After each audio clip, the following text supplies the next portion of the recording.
नमो ब्रह्मादिभ्यो ब्रह्मविद्या संप्रदायकर्तृभ्यो वंश ऋषिभ्यो महद्भ्यो नमो गुरुभ्यः।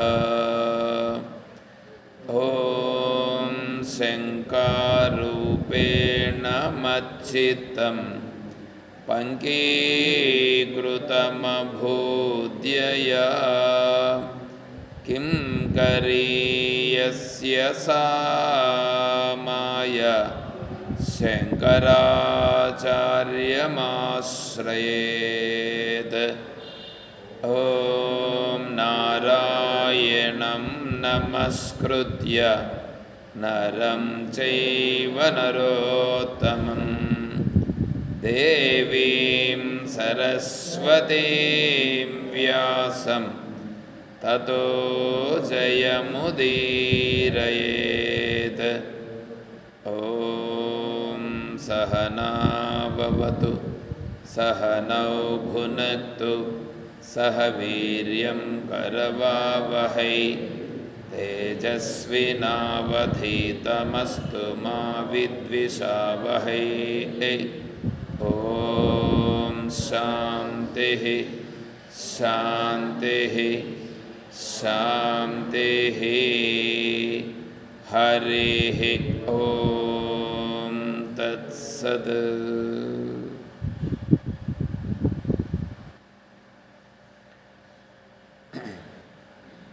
పూజ్య గురుదేవులు తత్వవిధానంద స్వామి వారి యొక్క దివ్య చరణారవిందములకు ప్రణమిల్లుతూ పరిపూర్ణ పరబ్రహ్మస్వరూపులకు ప్రియాత్మ బంధువులారా, ఓం. మనం ఇప్పుడు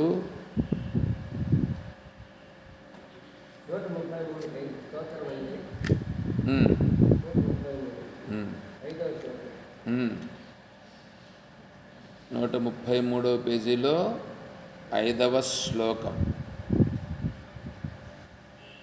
యదేవేహ తదముత్ర యదముత్ర తదన్విహ మృత్యోః సమృత్యుమాప్నోతి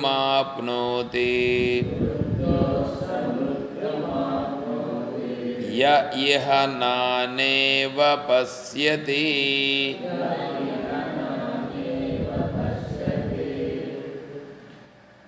అముత్ర ఇక్కడేముంది? అముత్ర యద్ ఏవ ఇహ తద తత్ అముత్ర. అముత్ర అది యత్ ఏదైతే, ఏవా ఏదైతే ఉన్నదో, ఎక్కడ? ఇహ. ఇహ అంటే ఇక్కడ.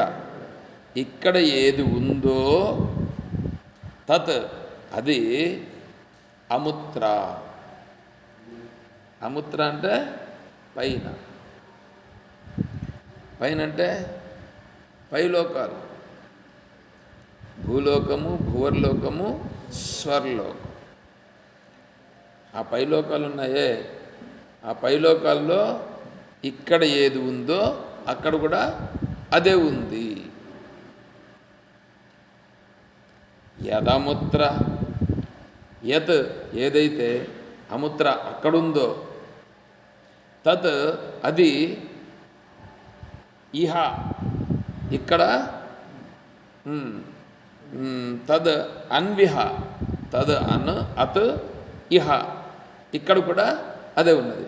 ఇక్కడేది ఉందో అక్కడది ఉంది, అక్కడేది ఉందో ఇక్కడ అదే ఉంది.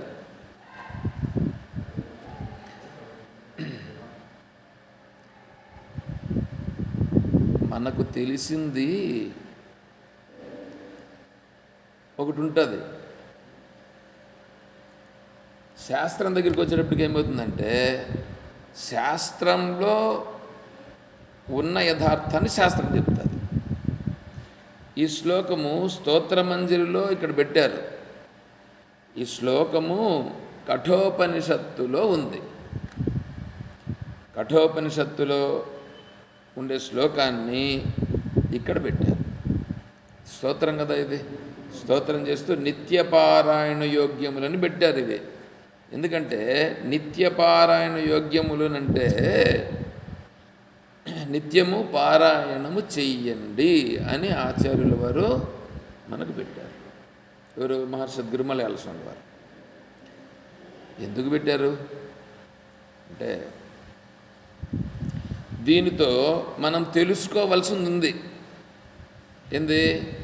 ఇక్కడ ఏదుందో అక్కడ అదే ఉందప్ప, అక్కడ ఏదుందో అదే ఇక్కడ కూడా ఉంది. ఏందది? ఆత్మస్వరూపం. ఆత్మస్వరూపం ఏమంటే, ఇప్పుడు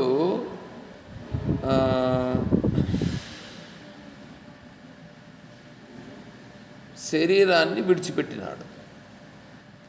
శరీరాన్ని విడిచిపెడితే వాడు ఇక్కడి నుంచి పైలోకాలకు పోతాడు కదా. పైలోకాలకు పోయినప్పుడు దాన్ని అనుభవిస్తాడు కదా. పుణ్యము పాపము అనుభవిస్తాడు కదా. పుణ్యపాపాలను అనుభవించేది ఆత్మ అనుభవిస్తుందా, లేకపోతే ఇంకెవరైనా అనుభవిస్తారా? సూక్ష్మ శరీరం. సరే, ఇప్పుడు ఆత్మ ఇప్పుడు వీటి నుంచి అటుకు పోయేది ఎవరు? వీటి నుంచి అటుకు పోయేది ఎవరు? ఇప్పుడు శరీరాన్ని విడిచిపెట్టిందిగా. శరీరాన్ని విడిచిపెట్టి పైలోకాలకు పోయినాడు కదా వీడు. ఇప్పుడు పైలోకాలకు పోయింది ఎవరు? చూడండి, మనకు కావాలి కదా అదే.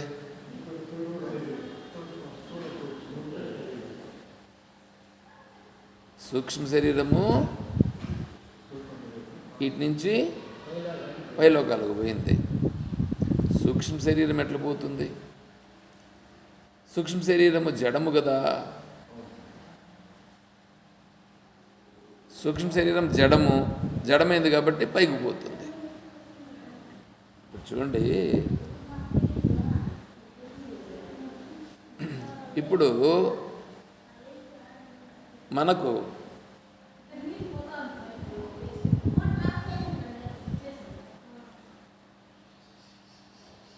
మనం ఏం చేస్తామంటే కర్మ చేస్తాం. కర్మలు చేస్తాం కదా. కర్మ అంటే పూజ, యజ్ఞము, దానము, క్రతువులు ఇవన్నీ చేస్తాం కదా. తీర్థయాత్రలు ఇవన్నీ చేస్తాం కదా. ఎందుకు చేస్తాం?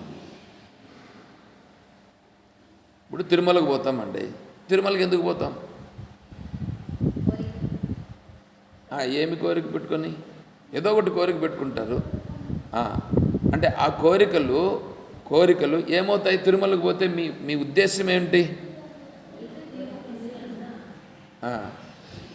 అంటే అటుకు పోతే కోరికలు తీరుతాయి. ఎట్లా తీరుతాయి? అటుకు పోతే ఎట్లా తీరుతాయి అనుకుని పోతున్నారు? దేవుని అనుగ్రహం చేత తీరుతాయి. ఏమంటే, ఇప్పుడు నేను ఎందుకు అడుగుతున్నానంటే, నేను డైరెక్ట్గా శ్లోకాన్ని చెప్పవచ్చు. ఏంటంటే,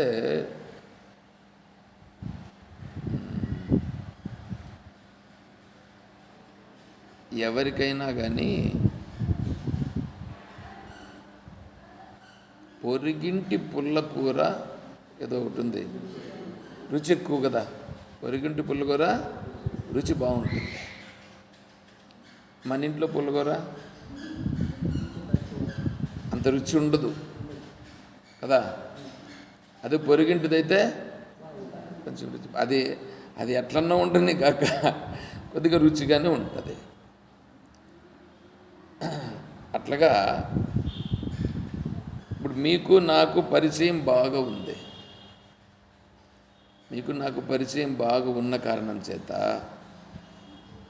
నేను ఇప్పుడు వెంటనే ఏదో చెప్తానని అనుకోండి, అది ఎందుకంటే మీకు నాకు బాగా పరిచయం ఉన్న కారణం చేత, ముందు పరిచయం ఉన్న కారణం చేత అక్కడ ఏమనిపిస్తుందంటే ఇదంతా మామూలే కదా అనేటువంటిది ఒక ప్రాధాన్యత అనేది కొద్దిగా మామూలుగా నార్మల్గా ఉంటుంది. అదే వేరే ఎవరైనా వచ్చారని అనుకోండి, అప్పుడు మన మన భావన కొద్దిగా మారుతుంది. అది సహజం, అది సహజంగా ఉంటుంది. ఇది సహజం. ఇప్పుడు నన్ను కూడా ముందుకు ఇప్పటికీ కూడా తేడా వస్తుంది. సరే, ఇప్పుడు ఎందుకు చెప్తున్నానంటే నేనేమో ముందు నుంచి కర్మ, ఉపాసన, జ్ఞానము ఈ మూడు ఉన్నాయి. దీంట్లో జ్ఞాన మార్గం అనేటువంటిది మనము ఎంచుకోవాలి అని చెప్తూ ఉంటాను. ముందు నుంచి కూడా కొద్దిగా చెప్తున్నాను. ఇప్పుడు అలా చెప్పేదాని వల్ల ఏమవుతుందంటే దాన్ని కరెక్ట్గా మనం పట్టుకోవడం అనేటువంటిది కావాలి. అది గుర్తించాలి. ఇప్పుడు అది గుర్తించేటట్లుగా నేను చేయాలి, గుర్తించేట్లుగా చేయాలి. కర్మను తప్పులు పట్టుట కాదు. కర్మ ఏం చేయాలి? కర్మను మనం ఎందుకు చేయాలనో తెలుసుకోవాలి, ఎలా చేయాలనో తెలుసుకోవాలి, ఎందుకు చేయాలనో తెలుసుకోవాలి. ఆ చేస్తూ మనం ముందుకు ఎలా వెళ్ళాలనో తెలుసుకోవాలి. అందుకనే కర్మను ఏం చేశారు? కర్మను సాత్విక కర్మ, రాజసిక కర్మ, తామసిక కర్మగా విభజించారు. సాత్విక యజ్ఞము, రాజసిక యజ్ఞము, తామసిక యజ్ఞము ఉందా? సాత్విక కర్త, రాజసిక కర్త, తామసిక కర్త. 17వ అధ్యాయం, 17ది ఈరోజు పారాయణం చేశాంగా, 17వ అధ్యాయంలోనే ఉంది, 18వ అధ్యాయంలో కూడా ఉంది. ఇప్పుడు కర్మను చేసిన వాడు కర్త అవుతాడు. కర్మను చేసినవాడు కర్త అవుతాడు. కర్మను చెయ్యని వాడు కర్త కాడు. కర్మను చేస్తే కర్త అవుతాడండి. ఇప్పుడు మనం కర్మను చేస్తున్నామా లేదా? చేస్తున్నాం. కర్మను చేసినప్పుడు కర్త అవుతున్నామా లేదా? అవుతున్నాం.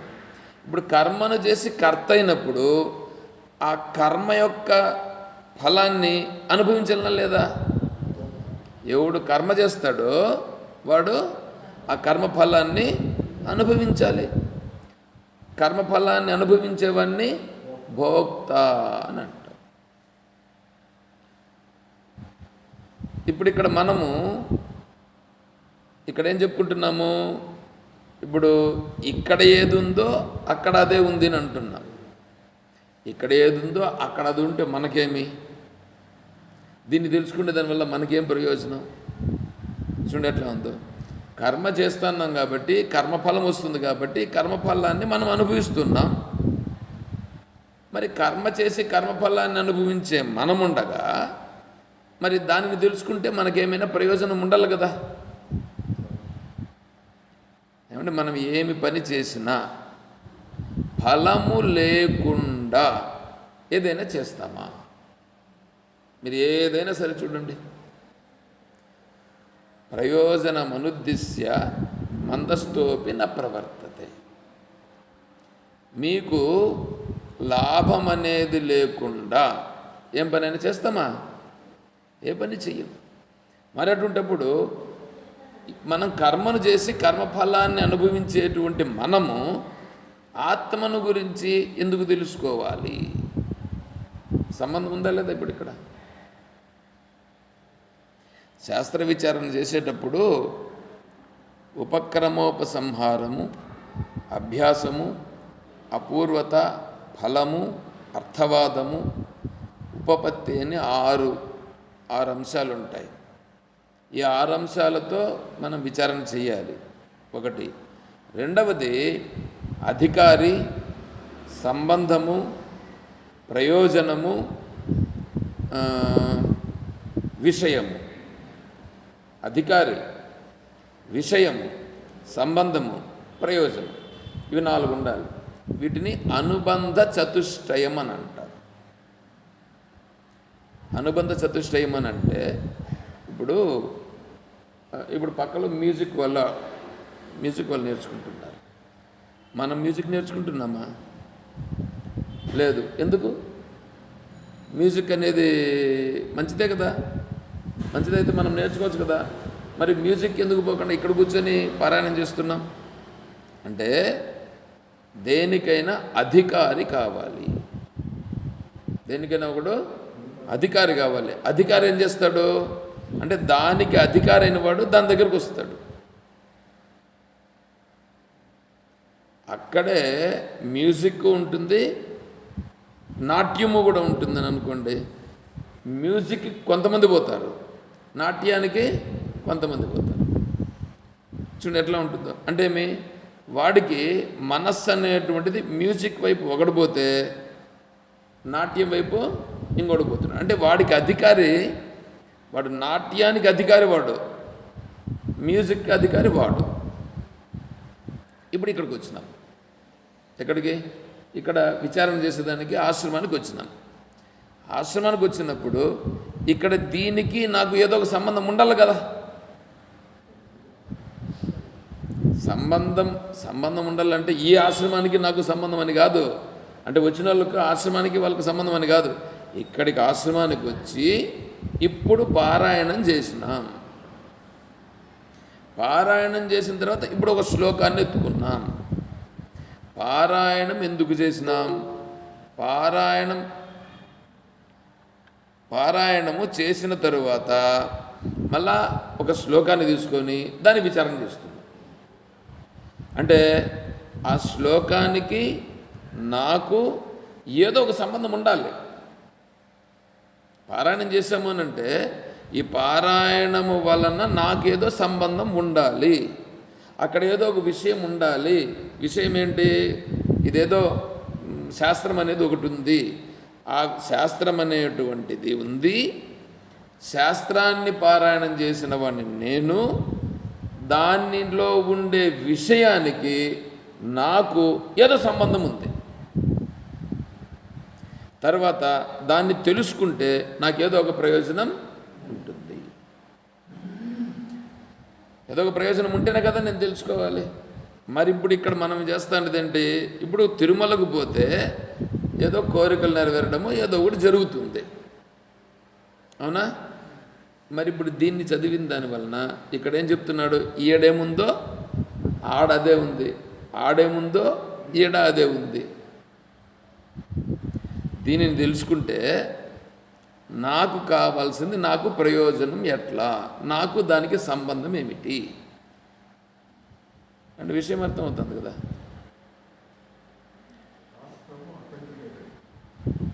కావచ్చు, అథెంటికేటెడే, కాదని చెప్పట్లేదు. నాకేంటి సంబంధం? నేను ఎందుకు తెలుసుకోవాలా? నేను ఎందుకు తెలుసుకోవాలా?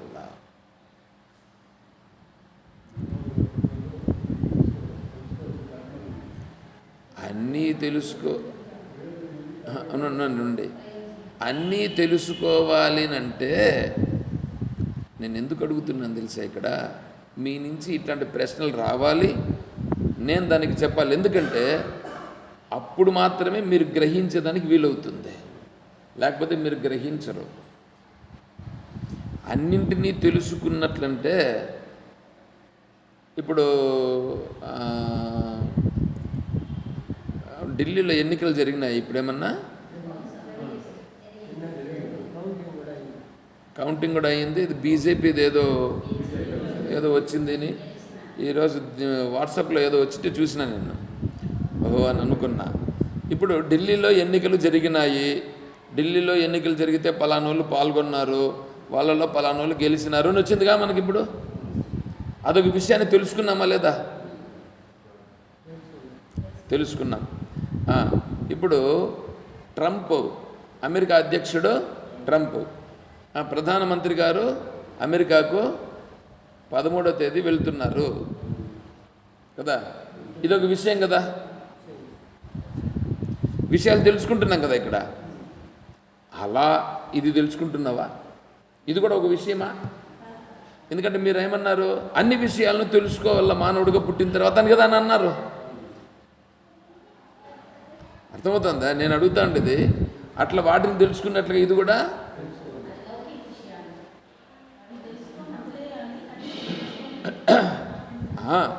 అది తెలుసుకొని వదిలేయాలి అని అంటున్నారు. అది తెలుసుకొని వదిలేయాలనా లేదా ఎందుకు తెలుసుకోవాలి? అట్లాంటప్పుడు వదిలేసేటప్పుడు దాన్ని ఎందుకు తెలుసుకోవాలా? వదిలేసేటప్పుడు దాన్ని ఎందుకు తెలుసుకోవాలా? చూడండి ఎట్లా ఉంది.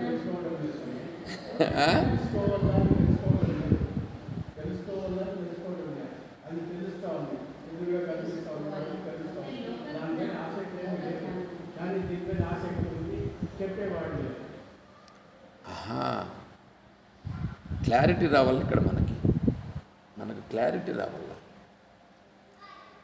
క్లారిటీ రాకుండా ఉంటే ఏమవుతుందంటే, ఇప్పుడు చెప్పేవాళ్ళు లేరు కాబట్టి తెలుసుకోలేదు అని అంటున్నారు. చెప్పే వాళ్ళని వెతుకు. నీకు ఇంట్రెస్ట్ ఉంటే నువ్వేం చేయాలి? వెతుకు. ఇప్పుడు ఈ ఊర్లో ఇంతకుముందు యూనివర్సిటీ లేదు. యూనివర్సిటీ లేనప్పుడు పిహెచ్డి చేయాలంటే ఎక్కడికి పోయేవాళ్ళు వేరే యూనివర్సిటీకి పోయారు కదా. ఎందుకు పోయినారు? వాళ్ళకి కావాలి కాబట్టి వెళ్ళారు. నాకు ఇంట్రెస్ట్ ఉంది కానీ చెప్పేవాళ్ళు లేరు అని అంటే, నీకు నిజంగా ఇంట్రెస్ట్ చూసారా? కొంచెం బాగా మనం ఆలోచన చేయాల్సి వస్తుంది. ఎందుకంటే మనకు తెలిసిందేదో దాంట్లో ముందు కరెక్ట్నెస్ రావాలి. అంటే తెలుసుకోవడం అనేటువంటిది ఎందుకు అనేది రావాలి. పొద్దున్నే మనం విచారణ చేశాం, విద్యాహి కా తెలుసుకోవలసినది ఏది? బ్రహ్మ విద్య బ్రహ్మగతి ప్రదాయ. దానికి సమాధానం అది, బ్రహ్మగతి ప్రదాయ. అంటే బ్రహ్మగతి, బ్రాహ్మీ స్థితిని ఏది కలిగిస్తుందో దానిని తెలుసుకోవాలి. బ్రాహ్మీ స్థితిని కలిగించేదాన్ని తెలుసుకోవాలి. సరే, బ్రాహ్మీ స్థితిని తెలుసుకోవాలని అంటున్నాము, బాగానే ఉంది. ఇప్పుడు మీరేమన్నారు? అవి తెలుసుకొని విడిచిపెట్టేస్తామని అంటున్నారు. తెలుసుకొని విడిచిపెట్టేయడం అని అంటే తెలుసుకుండేది విడిచిపెట్టడానికి కాదు. అక్కడ ఏంటంటే విషయమును గుర్తించాల్సింది ఎలాగంటే, దానికి ఉదయం ఒకటి చెప్పాను, జ్ఞానము. మనకేముంది? తెలివి ఉంది. తెలివి ఉందా? తెలివిలో విషయం అనేటువంటిది కనిపిస్తుంది. తెలివిలో విషయం వచ్చినప్పుడు ఏమవుతుంది? ఆ విషయ జ్ఞానము కలుగుతుంది. తెలివి ఉన్నప్పుడు కంటితో మనం కంటితో చూసిన వెంటనే విషయం తెలుస్తుంది. అది విషయ జ్ఞానం తెలుస్తుంది. అది విషయ జ్ఞానము తెలియడం అనేటువంటిది సహజం. విషయ జ్ఞానం తెలియడం సహజం. కానీ ఇప్పుడు మనం విషయ జ్ఞానముని తెలుసుకోవాలన్నా వద్దా అనంటే, విషయ జ్ఞానం ఎలాగూ తెలియబడుతూ ఉన్నటువంటి దాన్ని తెలుసుకుంటున్నాం అంతే. అది విషయ జ్ఞానం అని తెలుసుకోవాల్సిందే, కాదని చెప్పట్లేదు. అయితే తెలుసుకోవలసినది ఏది మనం అంటే తెలివిని తెలుసుకోవాలి. వీటన్నింటినీ తెలుసుకునేదానికి మూలంలో తెలివి ఉందిగా, తెలివి ఉంది కదా. ఆ తెలివి ఏమవుతుంది? నువ్వు విషయాలన్నింటినీ తెలుసుకునేదానికి ఆ తెలివి ఈ విషయాలతో సంబంధపడి, ఆ తెలివి విషయాలతో సంబంధపడి నీకు జ్ఞానము కలుగుచున్నది. విషయం బాగా అర్థం చేసుకోండి. నువ్వు తెలివిని మాత్రం విడిచిపెట్టి విషయ జ్ఞానమును మాత్రమే తెలుసుకుంటున్నావు. విషయం అర్థమవుతుందా?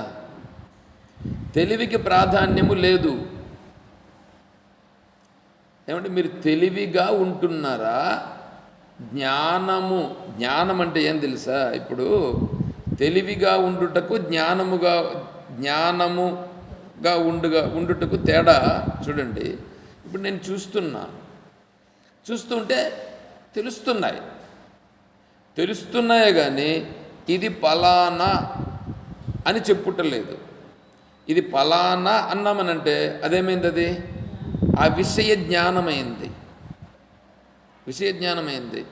ఇప్పుడు ఇది మైక్ అంటే ఏమైంది? నా తెలివేమైంది? ఇప్పుడు మైక్ జ్ఞానముగా తెలియబడింది.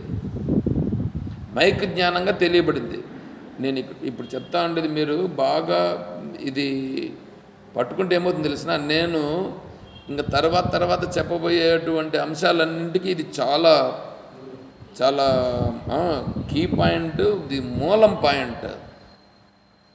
చిత్తం న సంస్పృశత్యర్థం నార్థాభాసం తథైవచ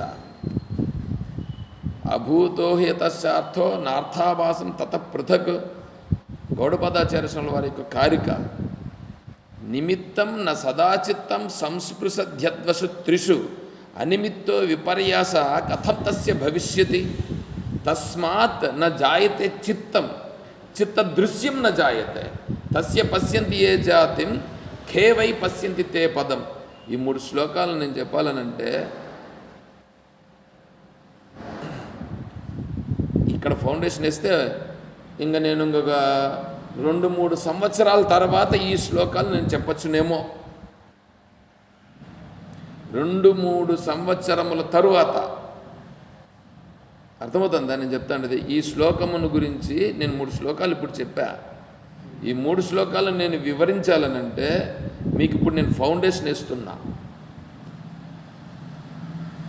ఈ ఫౌండేషన్లోకి రావడం కోసము నేను చిన్నగా మిమ్మల్ని ఏం చేస్తున్నానంటే మీ మనసులను నా వైపు లాగుతున్నానంటే నా వైపు కాదు, శాస్త్రం వైపు లాగుతున్నా. అందుకని ఫౌండేషన్ వేయడం కోసం ప్రయత్నం చేస్తున్నా. ఇప్పుడు మనకు తెలివి ఉంది కదా, తెలివి ఏమైపోయింది? ఇప్పుడు విషయముతో సంబంధపడి ఇప్పుడు నువ్వు తెలివిగా ఉన్నావా, ఈ జ్ఞానముగా ఉన్నావా, ఈ విషయ జ్ఞానంతో ఉన్నావా? మైక్ అనేది తెలిసిన వెంటనే మైక్ జ్ఞానం కలిగింది నాకు అని ఉన్నావా లేదా? ఇప్పుడు మైక్ జ్ఞానం కలిగింది అన్నప్పుడు నువ్వు తెలివికి ప్రాధాన్యం ఉందా? అక్కడ తెలివి ఏమైపోయింది? తెలివి బ్యాక్గ్రౌండ్లో ఉంది కానీ తెలివికి ప్రాధాన్యం లేదు. విషయం అర్థమవుతుందిగా? తెలివికి ప్రాధాన్యం లేదు. సో ఇప్పుడు నీకు మైక్ జ్ఞానం, నేను ఇప్పుడు ఏమంటున్నానంటే తెలివిగా ఉంటూ చూసినావు అనుకో, అప్పుడు మైక్ కనిపించదా? మైక్ కనిపిస్తుంది. మైక్ను చూడు, నేను చూడొద్దని చెప్పట్లేదు, దీన్ని విడిచిపెట్టేమని చెప్పట్లేదు. విడిచిపెట్టినా నీకు అది పోదు, కాబట్టి ఏం చేయాలా? చూస్తావు. జస్ట్ సీ, ఉన్నదాన్ని తెలుసుకో, ఉన్నదాన్ని ఉన్నట్లుగా తెలుసుకో. అవును, విషయ జ్ఞానమే. విషయ జ్ఞానం కలగాలంటే కూడా నీకు తెలివి ఉంటేనే కదా కలుగుతుంది. అట్లాగని విషయ జ్ఞానాన్ని లేకుండా చేద్దామా? విషయ జ్ఞానమును లేకుండా చేయాలంటే నీకు తెలివి లేకుండా పోవాలా. తెలివి లేకుండా పోవడం కుదురుతుందా? జ్ఞానికి అజ్ఞానికి తేడా చూడండి. ఇక్కడ ఎట్లా వస్తుందంటే కొంతమంది ఏం చేస్తారంటే ఈ అవధూతలన్నీ ఇంకా యోగులని వీళ్ళుంటారు చూడండి, వాళ్ళు ఏం చెప్తారంటే విషయ జ్ఞానంతో మనకు అవసరం లేదు, ఈ విషయ జ్ఞానంతో మనకు అవసరం లేదు. కాబట్టి మనం ఏం చేయాలంటే కళ్ళు మూసుకొని ధ్యానంలో ఉండిపోతూ అలాగే శరీరాన్ని విడిచిపెట్టేయాలి. ఇది యోగ పద్ధతి. యోగ పద్ధతిలో వీళ్ళు బయటికి పంపించరు జ్ఞానాన్ని, దృష్టిని. చెవులను, మీకు ఒకటి తెలుసా,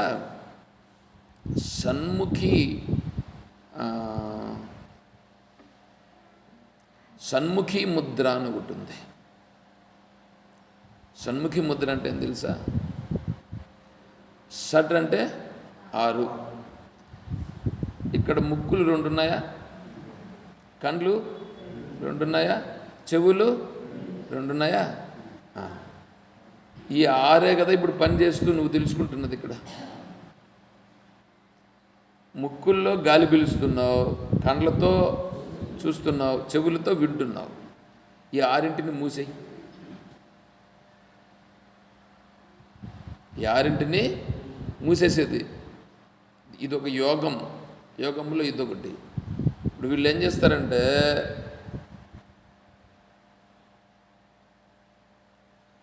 చూడండి, ఇట్లా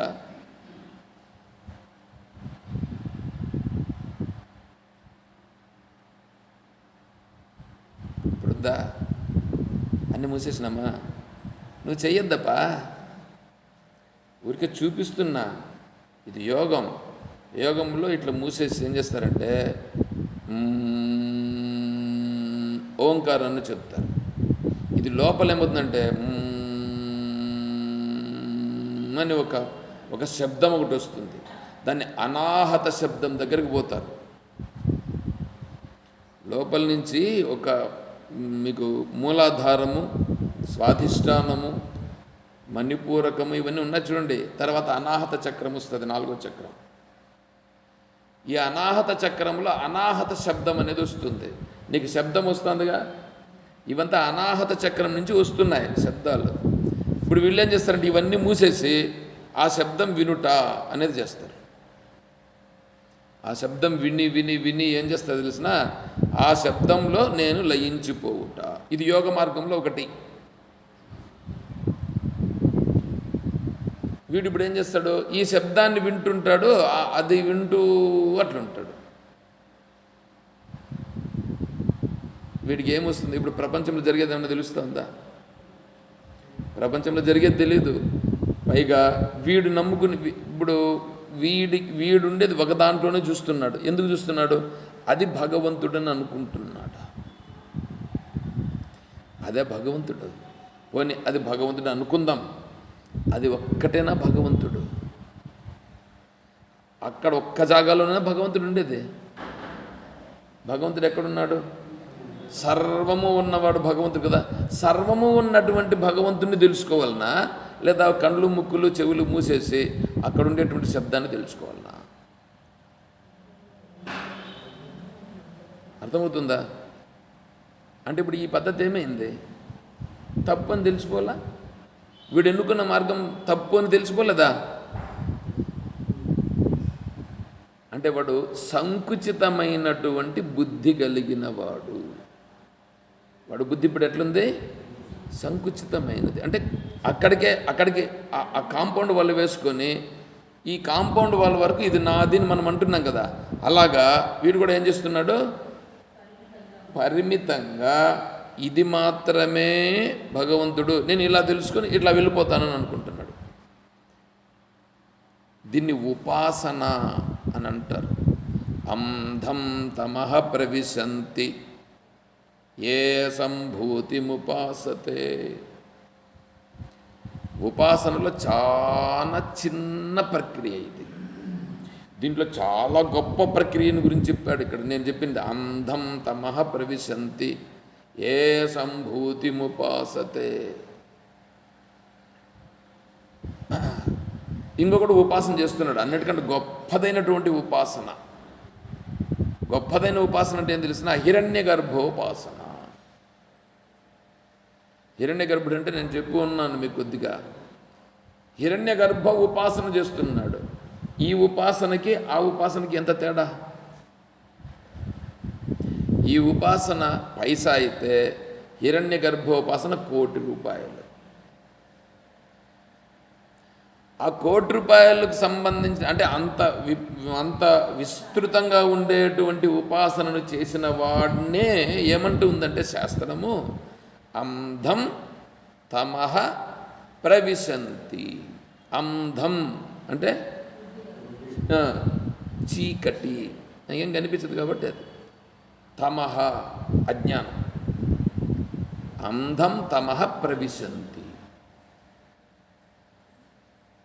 గుడ్డివాడు ఏ విధంగా అయితే వానికి సర్వము చీకటియో అట్లా చీకటైనటువంటి స్వరూపం ఏదో దానిలో ప్రవేశిస్తాడు. ఎవడు? హిరణ్య గర్భోపాసన చేసినవాడు. ఏం చెప్పమంటారు నన్ను?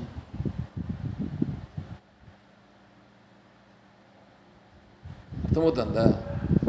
అంటే ఇప్పుడు ఈ ఉపాసన చేసేటువంటి వాడికి ఆ ఉపాసన చేసేవాడికి రెండింటి, ఆ ఉపాసన చేసినోడే చీకట్లో పోయి పడుతున్నాడు అంటే ఇంక ఈ ఉపాసన చేస్తూ పోయినటువంటి వాడు వీడు ఇంకెక్కడికి పోతాడు? వీడు అసలు లెక్క జమ. మరి అలాగే ఇక్కడ కూడా ఇప్పుడు నేను తెలుసుకోవలసింది ఏమిటి? చూడండి ఎట్లా ఉంటుందో. అందుకొరకు జ్ఞానం అనేటువంటిది జ్ఞానికి అజ్ఞానికి తేడా ఇక్కడ వస్తుంది. అజ్ఞానం అనేటువంటి వాడు ఏంటంటే వీడేదో ఒకటి పట్టుకుంటాడు, వీడేదో పట్టుకొని వీడి బుద్ధిలో ఏదో ఉండేది పట్టుకొని వీడికి తెలిసింది ఏదో పట్టుకొని ఇదే మార్గం అని అనుకుంటాడు. ఇదే మార్గం అని అనుకుని దాన్ని నిశ్చయం చేసుకుంటాడు. తిరుమలకు వెళ్ళొస్తే నాకు కావాల్సిన కోరికలు తీరుతాయి. ఇంకోటి తెలుసా, తిరుమల బతికితే చాలయ్యా మేము అని అనుకునే వాళ్ళు చాలామంది ఉన్నారు. తిరుమలలో బతికితే చాలు. ఆడ కాశీకి పోతారు కదా వీళ్ళందరూ. కాశీకి పోతే కాశీలో చస్తే చాలు అని అనుకుంటారు. అండ్ కాశీలో చచ్చిపోతే చాలనా? ఇప్పుడు కాశీలో ఎంతమంది చచ్చిపోతుంటారు? ఎంతోమంది చచ్చిపోతారు కదా. వాళ్ళందరూ మోక్షాన్ని పొందుతారా? కాశీలో చచ్చిపోయేట్లుగా ఉంటే, మోక్షాన్ని అందరూ పొందేట్లుగా ఉంటే, చచ్చిపోయడానికి కాశీకి వెళ్ళిపోతే సరిపోతుంది. అందుకే ముందు కాలంలో ఉండే వాళ్ళందరూ కాశీకి పోయి అక్కడ చచ్చిపోవాలని ఇంటి దగ్గర నుంచి పోతే వాడు కాశీకి పోయినాడంటే ఇంకా మళ్ళీ కాటికి పోయినట్లే లెక్క అని వాళ్ళు. కాశీకి పోయినాడు కాటికి పోయినాడు ఒకటే అనేవాళ్ళు. ఎందుకంటే వీళ్ళు పోతే రారు. ఆ విధంగా వెళ్ళే వాళ్ళు కూడా ఈ కాలంలో కూడా వెళితే అట్లా వెళ్ళవచ్చు. వెళితే ఎవరిని వద్దన్నారా? పరమేశ్వరుడు ఎవరిని వద్దన్నారు? రావద్దు నువ్వు అట్లా అన్నాడా? అట్లా అనట్లా. కానీ మన బుద్ధిలో మార్పులు వచ్చాయి, మనకు సౌకర్యాలు పెరిగాయి, చూసుకొని సాయంకాలానికి తిరుక్కొని కూడా వచ్చేస్తాం. అంతే కదా. ప్రతి ఒక్కరూ హెలికాప్టర్లు కొనేసి ఉండరు, ఫ్లైట్లు కూడా సపరేట్ జట్లు ఉన్నాయంట. ఎందుకు చూస్తూ ఉంటే నాకైతే కళ్ళు తిరుగుతున్నాయి. రోజుకొకరిది ఒకటి చూపిస్తుంటారు. కాబట్టి ఇప్పుడు ఇక్కడ విషయం ఏంటంటే, నేను ఆత్మస్వరూపమా కాదా? చూడండి విషయం ఎట్లుంది. నేను ఆత్మస్వరూపమా లేకపోతే వేరేనా? ఏమనుకుంటున్నారు మీరు? ఆత్మస్వరూపమేనా? నేను ఆత్మస్వరూపమేనా అంటే ఇప్పుడు మనం విచారణ చేస్తూ ఉండేటువంటి శ్లోకంలో ఏం చెప్తున్నాడు? ఇక్కడ ఏది ఉందో అక్కడేదే ఉంది, అక్కడేది ఉందో ఇక్కడేదే ఉంది. ఓహో, అంటే ఆత్మస్వరూపాన్ని గురించి చెప్తున్నాడు అక్కడ. నేనెవరు? నేను ఆత్మస్వరూపము. అవునా? నేను ఆత్మస్వరూపం అయితే ఇప్పుడు నాకు దానికి సంబంధం ఉందా లేదా? ఆ శ్లోకంలో చెప్తున్నటువంటి ఆత్మస్వరూపానికి నాకు సంబంధం ఉన్నదా లేదా? ఉంది, సంబంధం ఉంది. విషయం ఇప్పుడు ఆత్మస్వరూపం విషయమైందా? నాకు ప్రయోజనం ఉందా లేదా? ప్రయోజనం ఏమిటి? ఆత్మస్వరూపాన్ని తెలుసుకున్నటయే ప్రయోజనం. అంటే నేను ఆత్మస్వరూపమని నేను అంటున్నాను, కానీ నేను ఆత్మస్వరూపం ఎలాగో నాకు తెలుసా? నేను ఆత్మస్వరూపాన్ని కదా మనం అందరూ అంటున్నాం. నేను ఆత్మస్వరూపం ఎట్లా నాకు తెలుసా?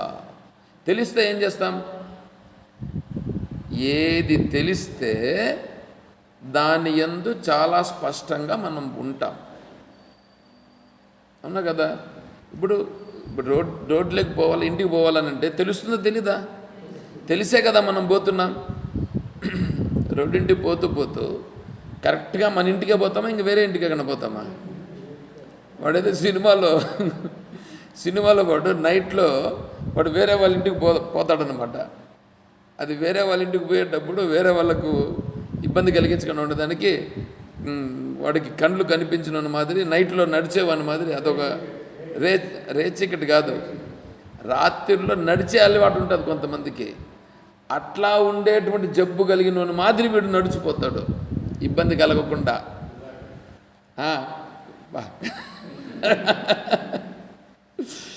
చూడండి ఎట్లా ఉందో. అంటే ఏంటి, ఇప్పుడు అట్లా తెలియకుండా పోతున్నాడు కదా వాడు అక్కడ.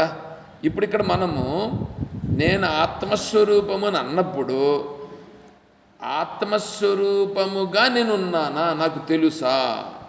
అది నేను ప్రశ్న. నేను ఆత్మస్వరూపం అంటే నేను ఆత్మస్వరూపమని నేను అంటున్నాను, కానీ నేను ఆత్మస్వరూపం ఏంటో నాకు తెలియట్లేదు. ఊరికే నామకే వస్తే నేను ఆత్మస్వరూపం అని అంటున్నాం.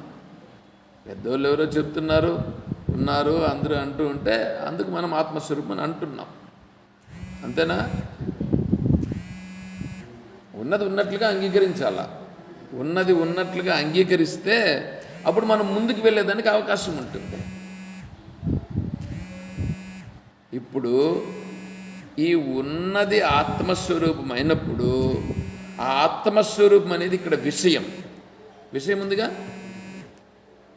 నేను ఆత్మస్వరూపము అని నాకు పెద్దలు చెప్పగా విన్నాను, అందరూ కూడా చెప్పగా తెలుస్తుంది. నా అంతట నాకు కూడా నేను ఆత్మస్వరూపము అని అనిపిస్తూ ఉంది, కానీ అది ఎట్లా తెలియదు.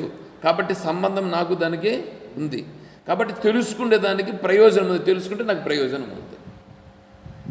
ఇప్పుడు నేను దానికి అధికారం ఉన్నా కదా తెలుసుకునేదానికి. ఇప్పుడు ఆ శ్లోకానికి నేను అధికారిని. సంబంధం ఉంది, విషయం ఉంది, ప్రయోజనం ఉంది.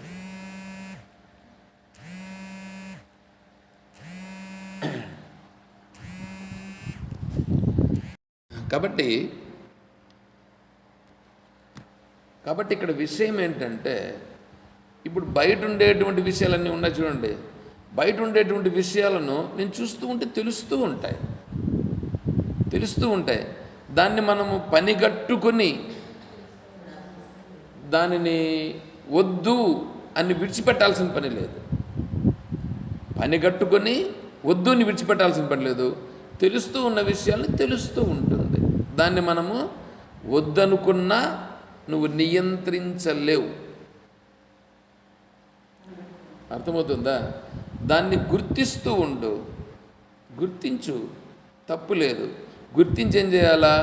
దానితో నాకు అవసరమా? నాకు అవసరమైనట్టు ఇంకొన్ని ఉన్నాయి. ఇప్పుడు నీళ్లు తాగలనా వద్దా? భోజనం చేయాలన్నా వద్దా? స్నానం చేయాలన్నా వద్దా? పడుకోవాలన్నా వద్దా? ఇప్పుడు వీటన్నింటికి అవసరాలు కదా, శరీరానికి జరగాలి కదా. వీటి కోసం చెయ్యి. వీటి కోసం చేయాలి అంటే వాటి గురించి తెలుస్తూ ఉంటుంది, దాని గురించి చేస్తుంటాం. అర్థమవుతుందా? వాటి గురించి చెయ్యాలి కూడా. ఎందుకంటే అలా చేయలేదని అనుకోండి, ఎక్కడి నుంచి వస్తాయి?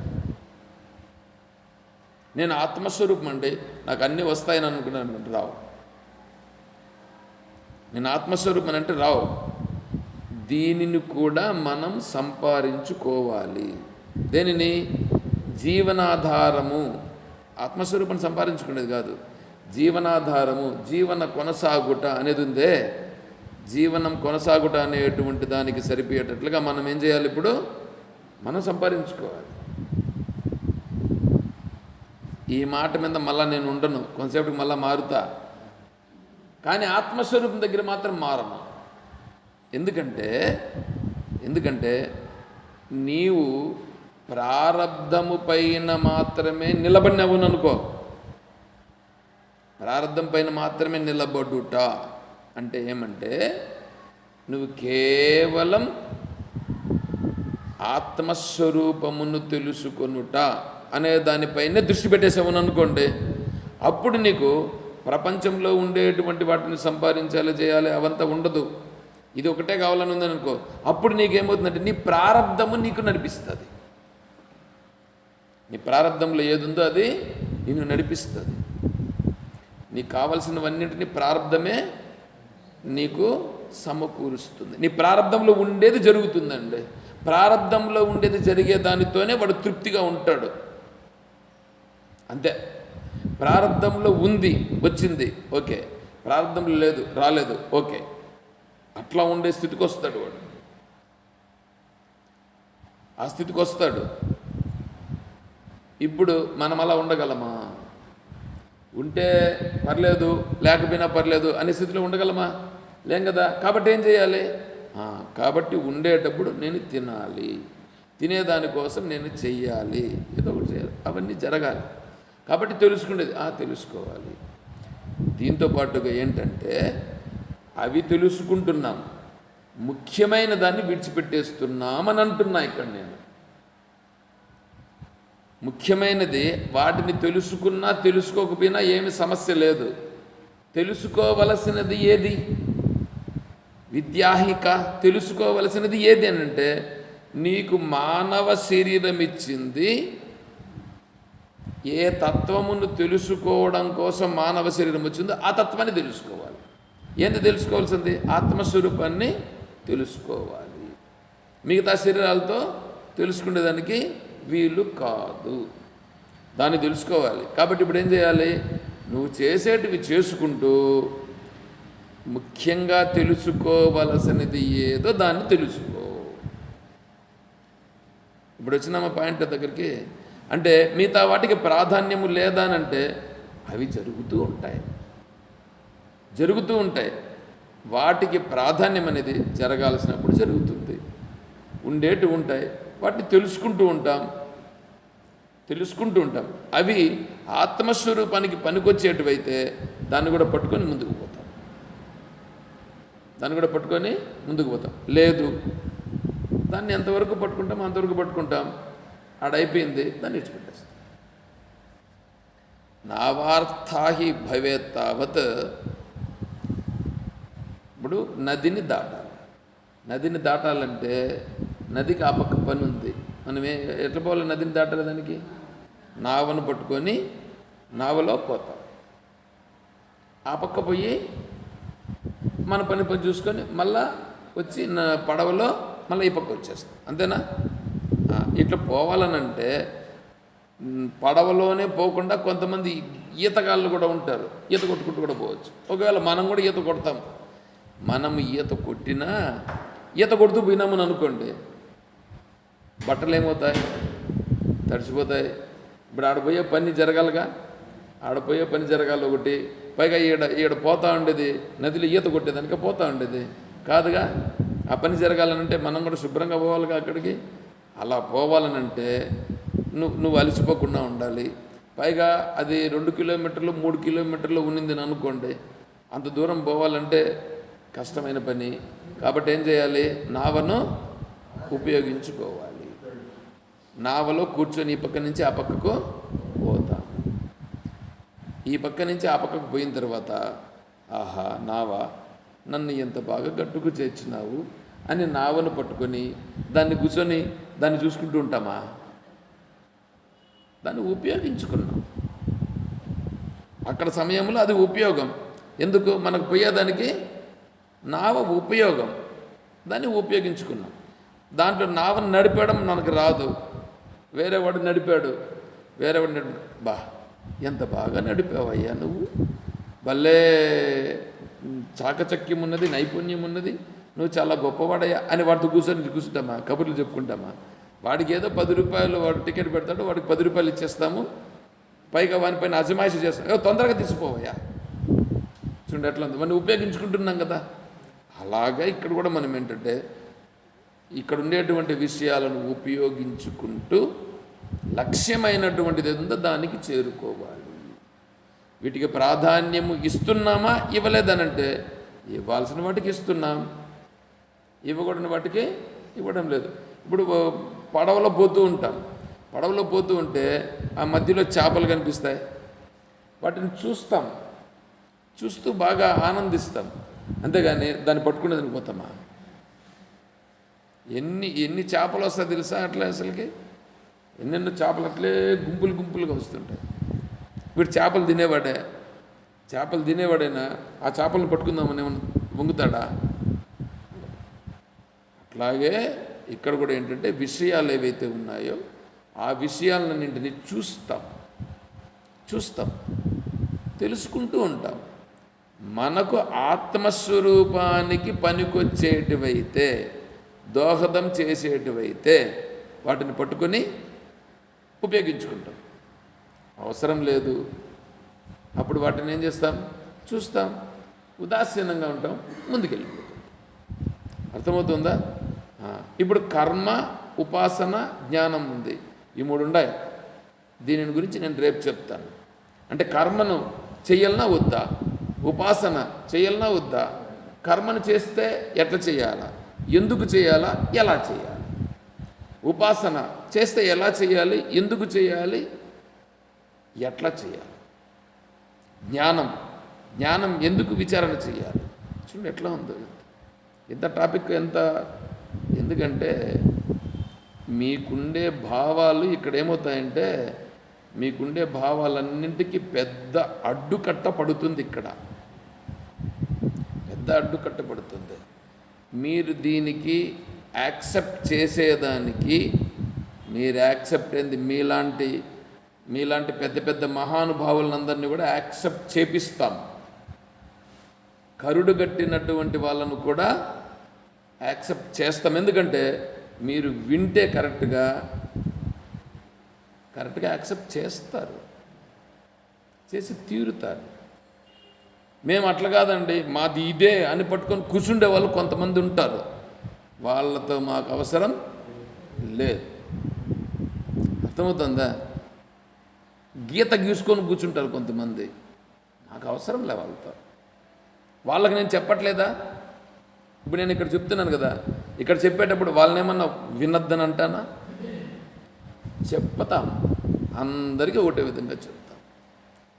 తెలుసుకుంటే ఓకే, తెలుసుకోకపోతే ఓకే, ఇంకా మంచిదేమీ లేదు.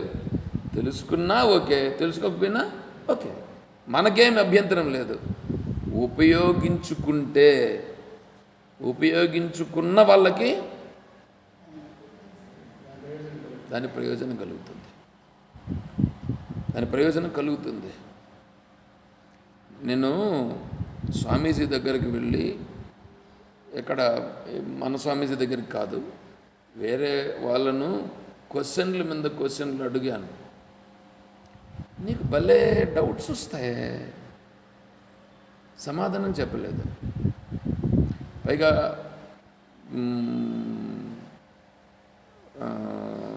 నేను అడిగినటువంటి విషయాలు నాకు గన చెప్పి ఉండింటే ఈరోజు సంస్కృతంలో నేను ఎట్లా దిట్టనయ్యిండేవాడిని. నేను సంస్కృతంలో దిట్టనయ్యి నా పరిస్థితి ఇంకా వేరే విధంగా ఉండేటువంటిది. వాళ్ళని ఆశ్రయించి ఎంతో చెప్తాడని అనుకొని ఏం లేదు. అట్లాంటి వాళ్ళని ఏం చేయాలా? గమని విడిచిపెట్టాలా. కానీ అట్లాంటి వాళ్ళని మళ్ళీ పట్టుకోవాల్సి వస్తుంది. అట్లాంటివన్నీ చేసినాం. మీకు అట్లా చెప్పట్లే నేను. మీకు నేనేం చెప్తున్నాను తెలుసా? కరెక్ట్గా నేను ఉన్నది ఉన్నట్లుగా ఫౌండేషన్తో సహా మీకు ఎలా చెప్తే మీకు అర్థమవుతుందో అలా చెప్తూ మిమ్మల్ని నేను తీసుకొస్తున్నా. మీరు చేయాల్సింది ఏంటంటే గ్రహించడమే, ప్రశ్నలు వేయడమే. మీరు ఏమైనా అడగవచ్చు, అడిగితే, ఎందుకంటే ప్రశ్నలు వస్తే అక్కడ మీ మనస్సు కరెక్ట్గా దాన్ని గ్రహిస్తుంది. ఓహో, నేను ఇలాగే వెళ్ళాలి, ఇలాగే చేయాలి, ఇలా చేస్తే ఇది కరెక్ట్ వే, ఇలా చేస్తే ఇలా కరెక్ట్ వే కాదు అని మనకు గమ్యం అనేది నిర్దేశితం అవుతుంది. సరేనా? నేనైతే అలాగే చెప్తున్నాను. సరే, మనం ముందుకు కొనసాగిద్దాం. ఓం. తత్సత్. ఓం సర్వం శ్రీ సద్గురుచరణారవిందార్పణమస్తు. ఓం జై బోలో శ్రీకృష్ణ పరమాత్మకి, జై బోలో గీతా మాతాకి, జై బోలో భక్త మండలికి. హర నమః పార్వతీపతయే. హర హర మహాదేవ శంభో శంకర. జై సీతారాం. హరి ఓం తత్సత్. ఓం